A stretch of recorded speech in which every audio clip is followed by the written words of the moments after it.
केरलम छुईला दक्षिण पश्चिम मौसुमी निर्धारित समय 3 दिन विलंब मौसुमी छुईबा नहीं आईएमडी सूचना देछि। साधारणतः जून 1 तारिख सुधा मौसुमी केरल छुईताए किंतु एथर 3 दिन विलंब पहुंची। पाणीपाग विभाग अनुसार मौसुमी आगमन पर अनुकूल पाणीपाग परिस्थिति एवं संपूर्ण रूपे सक्रिय अछि।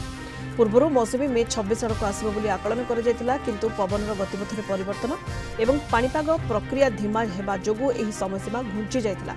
आगामी किछि दिन मध्यरे यह कर्नाटक उपकूल दक्षिण तमिलनाडु और अरब सागर और बंगोपसागर किछि अंशकु द्रुत गति अग्रसर हेबो बोली आशा कराଯାଉଛି। मौसुमी आसिबा मात्रे केरलर आलपुजा और एर्नाकुलम भली अनेक दक्षिण और मध्य जिलागुड़िक ऑरेंज अलर्ट जारी कराଯାଇଛି। आगामी दिन में प्रबल अति प्रबल वर्षा सह बिजुली घड़घड़ी और जोरदार पवन बही पारे। पार्वत्य और तलिया अंचल में हठात बन्या और भूस्खलन आशंका रही। जुलाई मध्यभाग सुधा मौसुमी सारा देश को छुईब बोली आशा कराଯାଉଛି। मौसुमी केरल छुईछि सत किंतु चिंता दूर होई नाही।